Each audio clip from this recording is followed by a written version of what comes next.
investimento anjo, de investimento em tecnologia especializada, empreendedor linear, de investidor mão na massa, economia do cenário do investimento anjo no Brasil. People to Biz. Olá, bem-vindo a mais um People to Biz, Pessoas e Negócios. Você pode acompanhar nossas entrevistas pelo meu perfil no LinkedIn, Luiz Cláudio Alan, e nos canais da People to Biz no Spotify e aqui no YouTube. Ele começou a trabalhar aos 15 anos no balcão da loja de autopeças do pai. E foi com ele que aprendeu a importância de sempre colocar o cliente no centro de tudo. Antes, teve sua primeira lição empreendedora ao ajudar a organizar a festa do sorvete da paróquia do bairro onde morava, na Vila Gustavo, periferia na zona norte de São Paulo. Ainda sem ter a menor noção de onde chegaria, aprendeu na prática sobre marketing, vendas, embalagem, precificação, liderança, trabalho em equipe e muitas outras lições que levaria para toda a vida. Nosso convidado dessa semana é Dorival Oliveira, vice-presidente do McDonald's. Logo que conheci o Dorival por intermédio de uma amiga, a Cláudia Colnago, já notei de cara a sua maior característica, a empatia. Humilde, simpático, divertido, Dorival é daqueles que gosta de gente, de liderar times, de trocar experiências e de uma boa discussão como motor de inovação. É nas discussões que a gente cresce, faz questão de sublinhar. Rapidamente, nos tornamos amigos e o convidei para ser conselheiro do nosso Instituto Crescer, organização social fundada pelo meu pai, Gilermando Alan, e comandada pela minha irmã, Luciana Alan, que tem seu principal foco na implementação de projetos sociais na área de educação, um tema pelo qual o Dorival nutre enorme paixão. Educação é tudo na vida, a base de tudo, ele me disse. Conversamos sobre sua trajetória, a carreira iniciada na Caterpillar, onde chegou a gerente-geral da divisão de motores, e os desafios inimagináveis que enfrentou quando teve que fechar 1.000 restaurantes durante o auge da pandemia.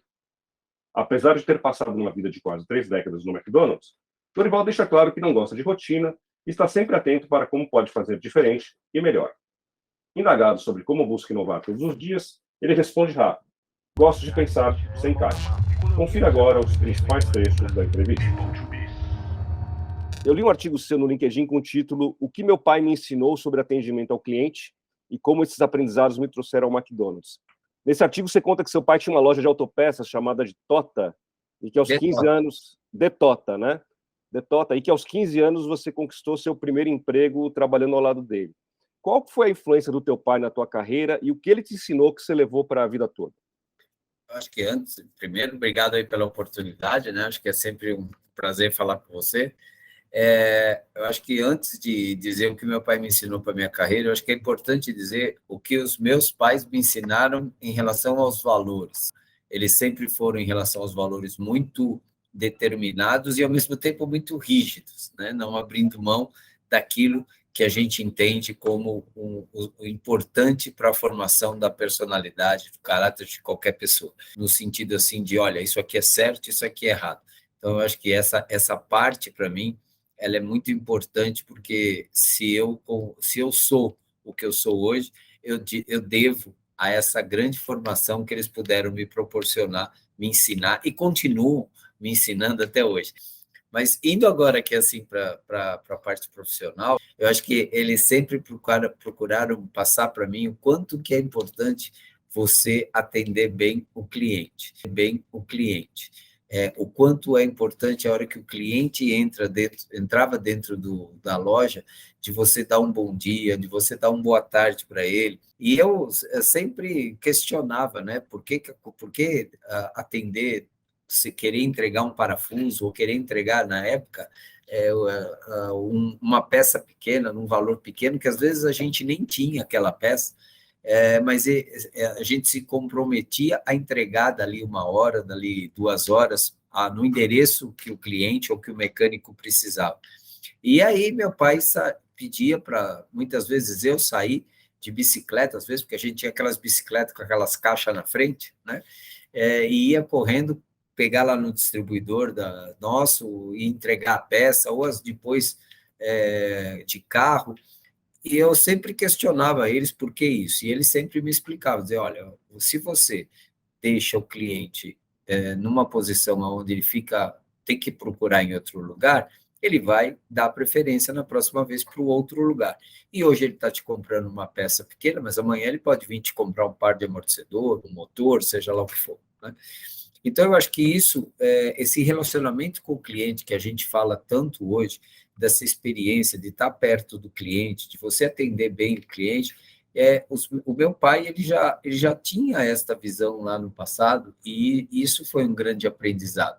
Como você controlar isso? No final do ano, eu lembro que eu ia com ele em São Roque e a gente enchia o carro de vinho e trazia para entregar uma lembrança de Natal para os mecânicos, para aqueles clientes mais assíduos, né? Aqueles clientes que tinham conta com a gente. E sempre tinha aquele que pagava, sempre tinha aquele que não pagava, sempre tinha aquele que dava um cheque pré-datado. E eu ficava indignado, porque eu falava, pô, o cara tem que pagar, porque a gente tem conta para pagar. E meu pai sempre, calma, calma, vamos negociar, vamos ver, vamos entender a situação dele também. Muitas vezes a gente ficava apertado para poder conceder alguns dias mais para o cliente. Isso, para mim, foi um grande aprendizado, que tem tudo a ver com a filosofia do McDonald's, né? Que é, vamos dizer assim, você proporcionar sempre uma experiência para o cliente, você está sempre querendo atender ao máximo que você pode o cliente. Bom, um outro artigo, esse com o título da Festa do Sorvete do Padre Lorenzo ao McDonald's, você conta sobre o que chamou da sua primeira experiência empreendedora, quando, com 14 anos, ajudou a organizar uma festa beneficente para restaurar uma paróquia na Vila Gustavo, na periferia da Zona Norte de São Paulo, onde você passou sua infância. Você teve, então, uma infância e adolescência vivendo em um bairro da periferia, né? Conta pra gente como foi essa história da Festa do Sorvete e que aprendizados teve que anos depois implementou aí na sua gestão no McDonald's.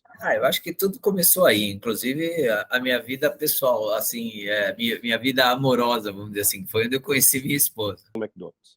Eu acho que tudo começou aí, inclusive a minha vida pessoal, assim, minha vida amorosa, vamos dizer assim, foi onde eu conheci minha esposa.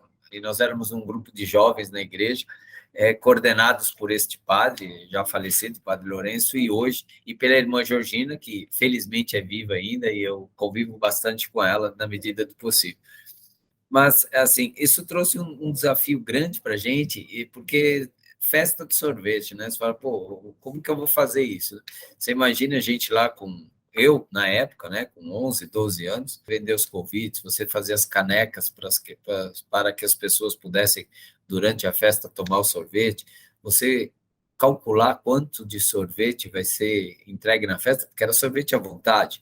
Você comprava o convite, entrava lá, ganhava caneca, você podia tomar sorvete a tarde inteira, que a gente ia ter que te entregar sorvete a tarde inteira. Então, quanto que compra de sorvete? E se você comprasse o sorvete, não podia sobrar muito, porque se sobrasse também, depois a fábrica não ia aceitar de volta. Tudo isso, eu acho que foi um grande aprendizado junto com ele, porque ele sempre desafiava a gente, um padre extremamente rígido, linha de italiano bravo, vamos dizer assim, aberto a ensinar. Esse desafio que ele nos proporcionou, da gente poder colocar a mão na massa ali, né, e lidar com dinheiro, lidar com, manda fazer convite, quem que a gente vai, para onde a gente vai vender o convite. Tudo bem, vamos vender o convite na igreja, mas vamos vender fora da igreja também. E também para que as pessoas que hoje não vêm à igreja possam vir e ver este ambiente alegre, descontraído, de oração que a gente tem, e também frequentar a igreja. Então, se você for ver naquela época também, ele já tinha uma visão, né, de que o cliente, que você tem que fidelizar o teu cliente que você já tem, mas você nunca pode esquecer de aumentar essa quantidade de clientes e fazer o seu negócio crescer. A festa do sorvete, ela tinha vários objetivos. O dele, com certeza, era o espiritual, de aumentar a espiritualidade na região. O nosso era bagunça, festa, financeiro, alegria, tomar sorvete, e ele conseguia juntar isso muito bem. Então, tinha a equipe responsável em fazer os convites, a equipe responsável em projetar a quantidade de sorvete, a equipe responsável depois em entregar lá, servir o sorvete para as pessoas, então, a equipe da limpeza. Então, todos eram valorizados, independente de onde trabalhava, e o resultado era sempre do grupo, e nunca individual de quem arrecadou mais, ou de quem vendeu mais, ou de quem comprou mais. Não, era sempre o grupo que tinha, vamos dizer assim, o valor, tinha o reconhecimento do sucesso da festa. Ele cobrava resultado, e toda a festa tinha que ter um resultado maior que a anterior. Então, eu acho que isso aí começou a despertar em mim, eu acho que o quanto você pode contribuir quando você trabalha em equipe. Vocês conseguiram arrecadar suficiente ou uma parte do recurso para fazer a restauração da igreja? Óbvio que não foi só a festa do sorvete que fez isso, que aí o meu pai e minha mãe também trabalhavam na festa do Chopes, que tinha todo ano, né? Tinha a quermesse tradicional das igrejas todo ano, e tinha, obviamente, também a doação de todos nós como frequentadores da igreja, mas aí conseguimos não só construir uma igreja nova, porque a igreja era de madeira, e não só nós construímos uma igreja muito maior de construção civil, né, de alvenaria, mas também como fizemos todas as salas para que pudesse ser, vamos dizer assim, feito a parte religiosa, que era o curso de catecismo, curso de crisma, curso de noivo, como também um baita de um grande salão de festa, que aí sim a festa de sorvete se tornou famosa, porque ela já era num lugar coberto, num salão de festa legal. Então, foi coroado com muito êxito essa igreja, que está lá até hoje, todo ano evolui. E nessa sua infância, num bairro mais de periferia, mais humilde, você teve não só a educação dos teus pais, a parte espiritual, mas essa oportunidade de aprender colocando a mão na massa, e aí aprender sobre diversas áreas, né? Sobre marketing comercial, negociação com fornecedores, embalagem, sobre tudo isso. E hoje você está na empresa que provavelmente é a empresa que mais vende sorvete no mundo, né? No mundo eu não sei, mas no Brasil deve ser. Logo no início da sua carreira, você foi trabalhar na Caterpillar, onde chegou a ser gerente geral da divisão de motores. Mas me parece que sua atuação nessa empresa foi mais na parte de gestão estratégica e operacional. Você chegou a ser um engenheiro elétrico mão na massa, ou sua praia sempre foi mais cuidar da gestão de negócios? Não. Minha mãe, inclusive, quando eu estava no último ano de faculdade, minha mãe rezava todo dia para eu parar em algum lugar, porque eu fiz questão de conhecer todas as áreas que eu poderia trabalhar como engenheiro. Então, eu trabalhei na área de manutenção, eu trabalhei na área de marketing, eu trabalhei na área de projetos, eu trabalhei na área de produção, trabalhei na área de vendas, como estagiário. Por quê? Porque eu queria conhecer todas as áreas e ver aonde eu, vamos dizer assim, me sentia melhor, me sentia mais desafiado, o que era a minha área de trabalho. Eu fui efetivado numa empresa na área de produção, mas eu sabia que não era isso que eu queria. Aí apareceu essa oportunidade de eu concorrer a uma vaga no sistema Caterpillar, e aí eu concorri a essa vaga, passei, e eu já entrei como um engenheiro de desenvolvimento, né? E o que eu fazia ali na época? Eu visitava os clientes, entendia a necessidade dos clientes, voltava para a prancheta, porque na época ainda tinha prancheta, não era CAD, né? E aí eu tentava desenhar o melhor projeto para aquele cliente, e trabalhava na parte de especificação, na parte de precificação, e passava isso para o departamento de vendas, para que eles pudessem, vamos dizer assim, efetivar a venda ou não. Eu comecei a fazer o começo, meio e fim, né? Então, eu ia no cliente, voltava, fazia ali a análise do projeto, precificava, e já entregava para o cliente, porque o departamento de vendas vendia trator e vendia também a parte de motor ou a parte de geração elétrica. Mas eu, vamos dizer assim, tinha mais bagagem técnica para falar dessa parte de geração de energia. Então, eu comecei a atender isso direto, e aí foi, vamos dizer assim, acho que aí foi o meu grande desenvolvimento, porque com aquele aprendizado, com aquele alicerce que eu tive, que acabamos de falar aqui agora da festa do sorvete, a grande experiência comercial de vendas que eu tive lá com meu pai. Então, e com os valores, né, que eu aprendi com os meus pais, eu acho que eu comecei a ter um relacionamento muito bom com todos os clientes. Então, eu atendia hospital, eu atendia hotéis, eu atendia indústrias. Então, eu comecei a ter um círculo de relacionamento bom, e começaram a se concretizar aquelas possíveis vendas começaram a acontecer. E eu comecei a entender como que a Caterpillar atuava na área de motor marítimo, e vi que a gente tinha um grande mercado aqui no Brasil. Então, eu comecei, vamos dizer assim, a prospectar também negócios nessa área de motor marítimo. Então, a gente passou a atender também barcos de embarcações de carga, embarcações no norte do país, e também, vamos dizer assim, aquilo que eu chamo de iate, né, que é o barco de recreio, né, e isso fez com que a área fosse crescendo. E eu fui, vamos dizer assim, começando a gerenciar tudo isso, até que eu cheguei como gerente responsável de toda essa área no Brasil, aqui na área que era o que eu atuava, que não era todo o Brasil, e apostaram em mim. Então, eles contrataram pessoas para me ajudar e para me treinar, para que eu pudesse entender também dessa parte de motor diesel.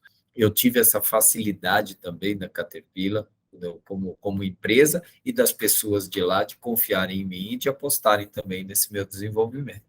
Então, também, eu acho que é uma grande lição que eu tiro disso, né? Você tem que ter a disponibilidade de aprender e tem que ter alguém que tenha a disponibilidade de te ensinar, né?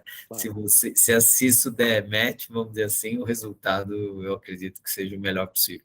Você é um cara que se dispõe muito a ensinar, né, Dorival? Você está sempre nas faculdades, você está sempre atendendo chamados para, como agora, né, de compartilhar com a experiência. Por que você acha isso importante? Por isso, né? Eu acho que eu sempre tive a oportunidade de aprender. Um outro aprendizado extremamente importante para mim, que foi, vamos dizer assim, no CPOR, eu fiz CPOR, então eu aprendi lá o trabalho em equipe. Eu costumo brincar muito na época do CPOR, porque eu era um dos alunos mais gordinhos que tinha lá, era eu, né? E eu era sempre quase que um dos últimos a chegar na educação física.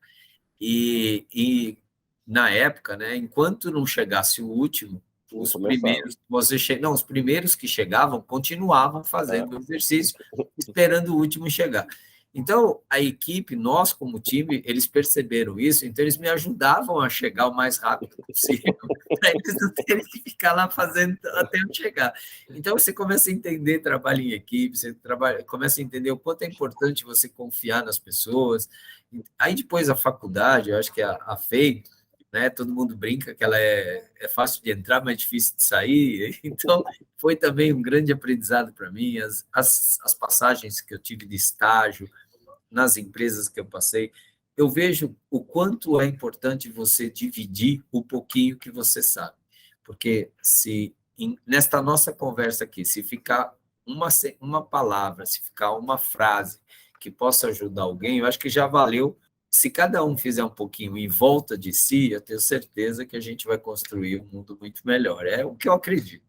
Nessas quase 3 décadas, você reuniu experiência, está lá no teu LinkedIn, em gestão nas áreas de planejamento estratégico, finanças, vendas, operações, jurídico, assets, real estate, projetos, construção e franquia. Como que o McDonald's entrou na tua vida e como que você conseguiu construir uma carreira tão longa em uma mesma empresa? Você acha que isso contribuiu para construir uma trajetória atuando e acumulando conhecimento em tantas áreas diferentes? Eu acho, assim, eu sou persistente, mas eu não gosto de fazer a mesma coisa há muito tempo. Dá para perceber. Acho que, como que eu cheguei no McDonald's? Eu cheguei no McDonald's porque eu apontei para você agora há pouco que a gente começou a atuar na área de motor marítimo, e na época o Gregory Ryan, que era o presidente do McDonald's do Brasil e também o sócio do McDonald's aqui no Brasil, ele me contatou para que eu pudesse fazer o projeto dos motores e do sistema mecânico do barco dele. Aí eu acabei fazendo pela Caterpillar, vendi os motores para ele, e aí a gente começou a ter uma amizade. Primeiro começou com um negócio, mas depois a gente começou a conversar bastante, trocar ideia, até que um dia que ele me convidou para eu vir para o McDonald's, e eu já morava aqui em Alphaville, e o McDonald's veio para Alphaville, para você ter uma ideia da porta do meu apartamento até a sala que eu comecei a trabalhar, eram 109 passos, tá certo? Então, aí... Praticamente um home office. Não tirava o carro da garagem.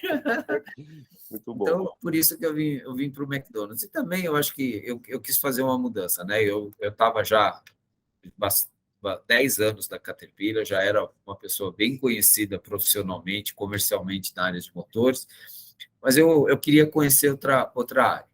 Eu vim para cá como gerente de equipamentos, comecei a trabalhar e depois fui assumindo outras áreas e hoje estou com a área de franquia aqui. Mas que a gente cresce. Eu não gosto quando todo mundo pensa igual, porque tem alguma coisa que não encaixa para mim. Eu acho que o desafio de pensar diferente, de pensar coisas novas, eu não gosto nem de usar o termo pensar dentro da caixa ou fora da caixa, porque eu acho que quando você usa esse termo, você já está estabelecendo regras, que um tem que estar pensando dentro da caixa e o outro fora da caixa. Eu gosto de pensar diferente, sem caixa, sem nada. Eu acho que isso traz um desafio muito grande para a gente pensar, para a gente sair com coisas novas, inovação, e também para errar. Mas errar faz parte do jogo.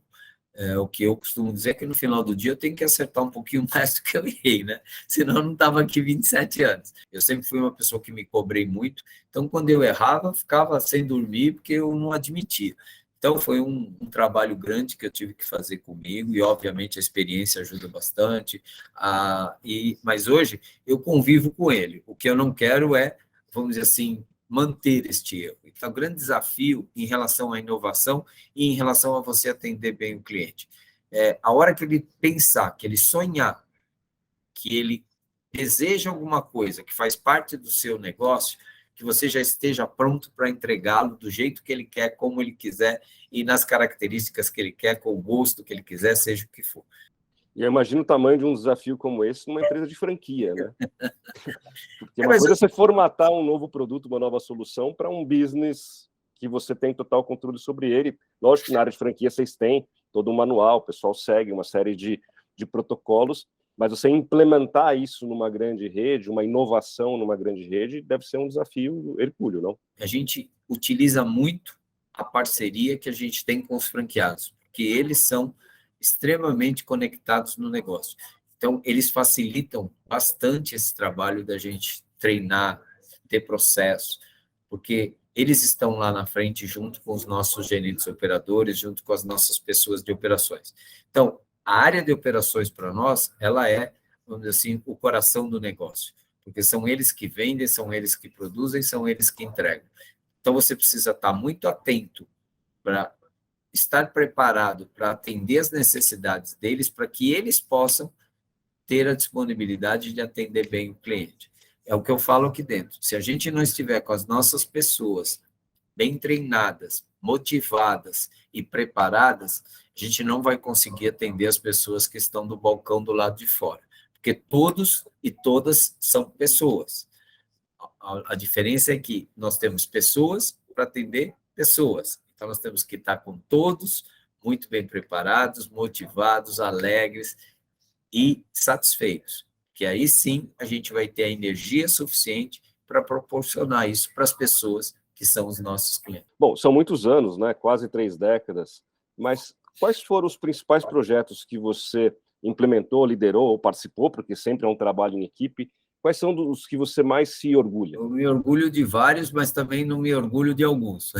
Pode falar dos dois, se você quiser, mas eu estou te ajudando a perguntar de quais você se orgulha, mas fica à vontade para falar dos quais você Não, se eu orgulha. acho que, assim, eu me orgulho bastante, principalmente vamos dizer assim, primeiro pelo relacionamento, o relacionamento que eu tenho com as pessoas.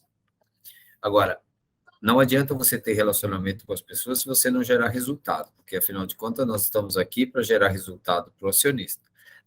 Tem alguns projetos que eu acho que eu me orgulho bastante. Como gerente de equipamentos e junto com o gerente de manutenção, com outros gerentes, nós conseguimos avançar muito num processo de nacionalização de equipamentos. Então, a maioria dos equipamentos aqui do nosso restaurante, eles eram importados. E a gente conseguiu quebrar essa barreira de que os fornecedores fora do país cadastrassem ou fizessem uma parceria com alguns fornecedores aqui no Brasil e que a gente pudesse nacionalizar alguns equipamentos. Obviamente, isso trouxe uma redução de custo para o negócio, extremamente importante. Junto com recursos humanos, a gente fez um processo aqui de contratar, que eu chamei na época de trainee, mas foi internamente, era de desenvolver novos valores. Foi um processo extremamente interessante, onde nós tivemos mais de 4.000 candidatos, tínhamos que escolher 10 pessoas. Foi um processo onde trouxe um aprendizado muito grande, pessoas recém-formadas, e foi a primeira vez que, das 10 pessoas, eu, como gestor de um departamento, contratei 9 mulheres. Fomos o time que durante um ano abrimos a maior quantidade de restaurantes num país da América Latina. E agora também com a área de franquia, que você unir todos esses empresários e empresárias, né, no mesmo objetivo de fazer esse atendimento ao cliente, que às vezes isso tem um custo, às vezes a rentabilidade não vem imediata, ela vem a médio e longo prazo. Você fazer todo esse trabalho e ter o grupo unido junto com o sistema, buscando essa experiência do cliente, buscando essa qualidade no atendimento. Não é fácil você lidar com 66 empresários, mais a empresa, e buscar um único objetivo, uma vez que cada um quer atender bem o cliente, mas ter os seus interesses financeiros também. Eu acho que esse também é um grande desafio que, pelo menos até agora, eu acho que a gente tem conseguido junto. Obviamente, não faço nada sozinho, tudo tem uma equipe por trás, um vai complementando o outro, um vai questionando o outro, e um vai não concordando com o outro, e aonde saem os melhores projetos. Falar um pouco da atuação do McDonald's no terceiro setor. Você tem atuação, inclusive, como conselheiro do Instituto Ronald McDonald. O McDia Feliz desse ano, eu vi um post seu, arrecadou 25 milhões e 800 mil reais, a maior arrecadação da história. Desde 88 já levantou cerca de 375 milhões de reais, apoiando não só o McDia Feliz, apoiando não só o Instituto Ronald McDonald, mas também o Instituto Ayrton Senna. Nos fale sobre a atuação do McDonald's no terceiro setor e na área de sustentabilidade aqui no Brasil. A agenda ESG sempre teve na pauta da companhia? Ela sempre teve, mas agora ela está com um foco muito, muito maior. Uma das coisas que eu poderia te dizer também, que na época que eu estava na engenharia, isso foi acho que em 2012, nós abrimos o primeiro restaurante sustentável da América Latina, inclusive certificado pelo LEED, que é um restaurante de Bertioga, lá que está na Mogi Bertioga. Então, sempre foi um foco muito grande do McDonald's trabalhar nessa área de sustentabilidade. Alguns anos atrás, um técnico de restaurante nosso de Natal, ele viu que toda a água, né, que era, vamos dizer assim, que saía do sistema de ar-condicionado do restaurante, era jogada fora. Ele canalizou essa água, e essa água, depois de filtrada, pode ser utilizada para lavar a pista drive, pode ser utilizada para o jardim. E ele fez esse projeto lá, esse projeto foi tão bem sucedido, com um sucesso tão grande, que ele ganhou um prêmio mundial na convenção do McDonald's por esta ideia, por esta implementação. Hoje a gente faz isso em todos os restaurantes. Sempre tivemos um cuidado muito grande com os nossos produtos, sempre tivemos um cuidado muito grande com assim, o que a gente faz com o nosso lixo, mas hoje a empresa tem um foco, vamos dizer assim, ela está com um foco muito maior nessa área, tanto é que hoje a gente tem um vice-presidente só de ESG da companhia. Por quê? Porque temos que focar nisso. Então, nós temos já um trabalho muito grande em relação a toda a carne que nós utilizamos, nós temos um rastreamento disso, toda a parte de vegetais, toda a parte da matéria-prima que utilizamos. Estamos trabalhando muito forte com as nossas pessoas nessa parte de reciclagem. A bandeja de plástico hoje, que nós colocamos a refeição para os nossos clientes, ela é feita de material reciclado. Cada dia que passa, estamos focando mais, sabemos que podemos fazer muito mais e vamos fazer muito mais por isso. E também faz parte disso a parte, vamos dizer assim, como você colocou, do McDia Feliz. Parte desta arrecadação vai para o tratamento da cura do câncer infantil e parte desta arrecadação vai para a educação. Por quê? Porque a gente entende que são duas ferramentas ou duas linhas de trabalho que nós temos que ter com a sociedade, porque o Ray Kroc já falava isso quando ele fundou o McDonald's. Nós, como empresa, nós, como negócio, nós temos a obrigação de devolver para a sociedade uma parte do que ela nos proporciona. E o McDia Feliz nada mais do que é isso que nós fazemos, sempre apoiando essas duas causas. Temos as casas Ronald espalhadas pelo Brasil, temos os espaços da família, estamos trabalhando muito forte agora no diagnóstico precoce, Por quê? Porque é extremamente importante que quando uma criança, quando um adolescente, quando um jovem ou qualquer pessoa, um adulto, que ele infelizmente tem essa doença, que seja detectado o mais rápido possível. Você vai ter, então, a gente está chegando na Copa do Mundo, e vocês têm em toda a Copa do Mundo os tradicionais sanduíches das seleções participantes, já estão com uma campanha no ar com o técnico Tite. Qual que é a expectativa de vocês para essa ação da Copa, para essa Copa? Olha, tem sido um sucesso, ela já está aí em metade da campanha já em execução. Eu acho que já é esperado por todos os brasileiros, assim como a gente espera que o Brasil ganhe, já é esperado por todos os brasileiros essa nossa ação com a Copa do Mundo. Eu já experimentei todos os produtos, gostei de todos, já estou até, vamos dizer assim, na segunda ou terceira rodada de alguns. Eu espero que todos tenham gostado. Eu acho que, como novidade esse ano, além dos produtos da Copa, nós também conseguimos fazer uma sobremesa, né, que é o McFlurry Brasil. Eu acho que eu não tenho dúvida do sucesso, porque já é real. É quando você junta consumo com experiência, né, Dorival? Né? É isso aí. É inevitável perguntar, como é que vocês enfrentaram a pandemia? O que tiveram de fazer para minimizar os impactos da Covid quando tiveram que fechar as lojas? Que caminhos vocês tomaram? Como é que vocês se reinventaram nesse que foi, acho que, o maior desafio de todos os tempos, né? Eu acho que foi um desafio que ninguém esperava e ninguém sabia, né? Porque todos os desafios, você entra no Google, você conversa com um amigo, alguém já passou por alguma coisa parecida, né? Mas a Covid foi realmente pegou todo mundo, vamos dizer assim, de surpresa. E espero que não venha outra.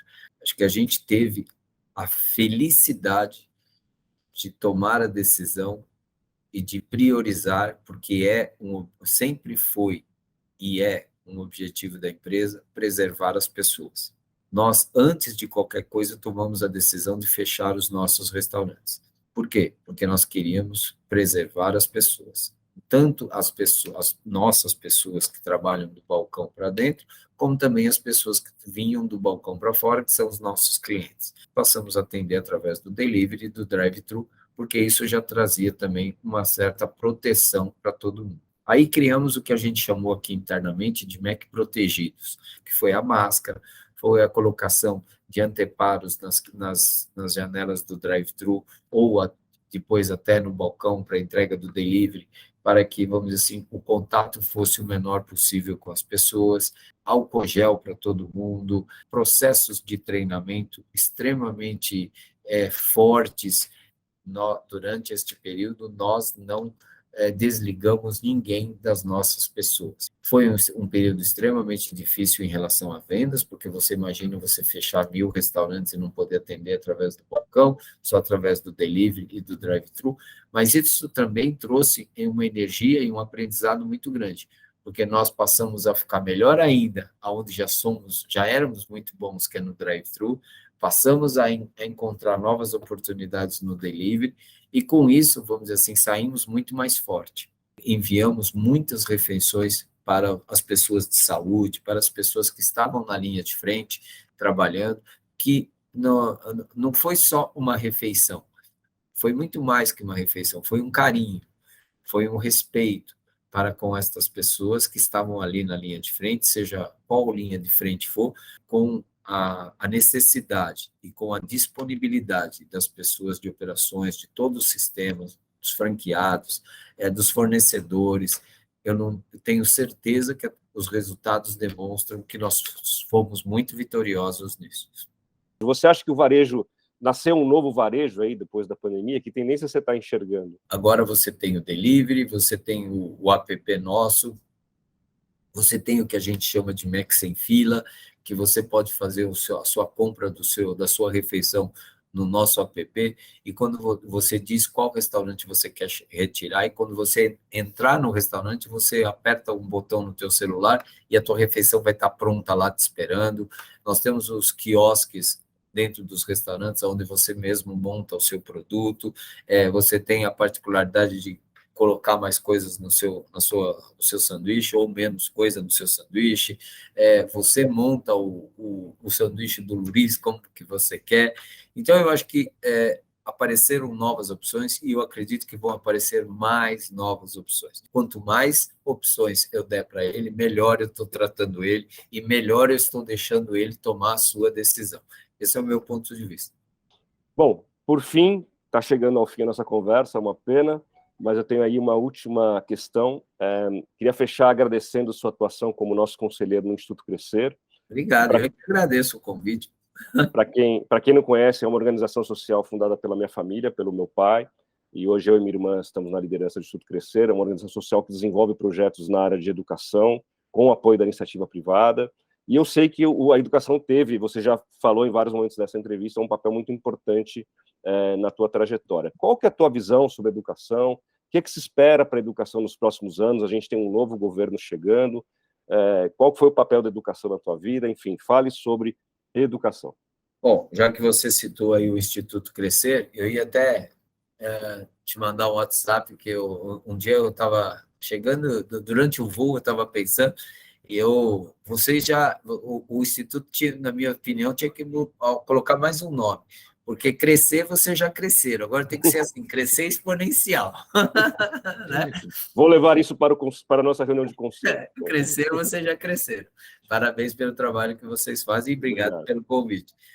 Eu acho que a educação é tudo na vida. Quando você tem conhecimento, talvez aí você consegue ter conhecimento através da educação, fica muito mais fácil de você tomar suas decisões. O mais importante é a saúde. A segunda coisa mais importante que eu entendo é a educação, porque se você tem saúde e tem educação, as portas ficam mais fáceis de você romper. Elas não abrem, elas ficam mais fácil de você abri-las. Cara, a educação para mim é tudo. Eu acredito muito no Brasil, independente de lado A ou lado B. Eu acho que nós, brasileiros, precisamos pensar naquilo que é melhor para nós e não naquilo que é melhor para mim. O Brasil já deu certo, só precisa agora encontrar o caminho para que nós, brasileiros, tenhamos um pouquinho mais. É preciso resgatar o nós, né? É isso aí, é isso aí. Acho que é a pauta mais urgente, é resgatar o nós. Dorival, muitíssimo obrigado pela aula, pelo bate-papo, foi uma delícia, e até uma próxima. Obrigado você pelo convite aí. Grande abraço a você, seu pai, sua família aí, tá bom? Mandarei, será dado. Tchau, tchau. Investimento anjo, de investimento em tecnologia especializada, empreendedor linear, investidor mão na massa. Economia do cenário do investimento anjo no Brasil. People to be.